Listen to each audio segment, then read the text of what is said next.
haramatachin seenin irraa eegi miila kee ajandaa biyyee duniyaaf qilleensaan hin darbamin adaraa yaa muslimaa iddoo haraamaaf kosiitti dhaqxee ittiin argamin dargaggoof dargaggeettiin meeqan maqe karaarra rabbi nu haa oolchuka qaaniif saalfii baraarra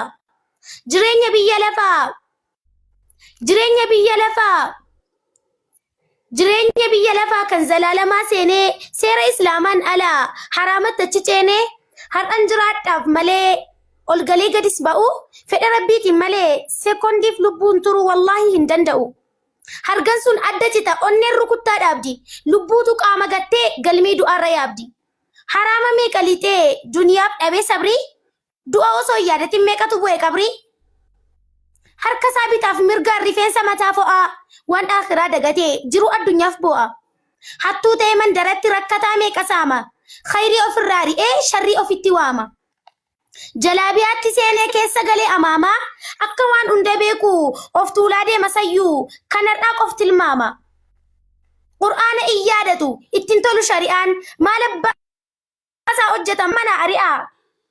Dhaqaa baratu diinii biyya isaarraa fagaatee yoosu jireenyi tolaaf sharriin irraa harcaatee wallaalummaarraa ba'ee beeku iddoo jiru. Of eeggatu lubbuu kee haraamarraa of tiksi kanas siif dhaamatiru. Shamarranis ni jiru warri ba'an dirreetti akka waan seerriif eerri lafarra inti qullaa deemti maraattee abbaan fedhe ishee laala haraamaan of sakaaltee irraanfattee halaala ibsituu keenya dhiiftee dhaaltee kan warra adii eenyummaa ishee dagattee hojjetaa olti badii namni daandiirra deemu miila isaatti xaraga isheet akkas of godhee dhoqqee ofitti maraga akka feeteen guddatte hin beektu barka bajaa. Shari'aan faallaa deemti kaafirratti ishee jaja. Kan isheerraa baqatee amalli gaariin shamarran akkasiirra yaa rabbati nu maari. Maalummaa ishee hin beektu dhiiratti of fakkeessiti. Ilkaan ishee 32 hundatti addeessiti. Qaama isheen sattarattu rakasa of hin beekne.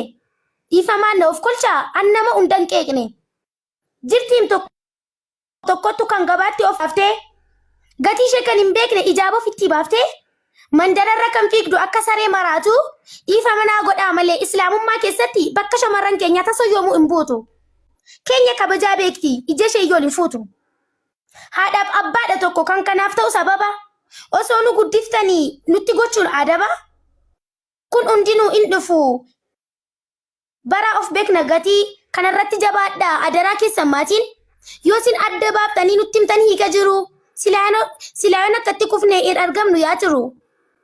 An hundan ammachiifne yaada koo na hubadhaa. Sharritti hin yaadina khayritti naaf fudhadhaa. Dhiiras shamarran keessaas qabna kan ilmii beeku. Akhiraaf dalagate dubbii isaanii shari'aadhaan eenyuun illee hin qeequ.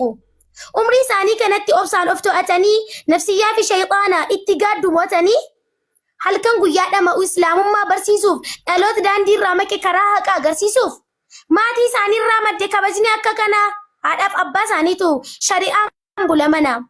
Beekumsa isaaniitiin shayxaana si ari'u ilmaan muslimaa hunduu kan safoo akkas beektanii guyyaan siniif haa bari'u. Dargaggoof dargaggeettiin hamtuu waliin qolanii eeyyen akkasii ilmaan yoo guddisa tolanii.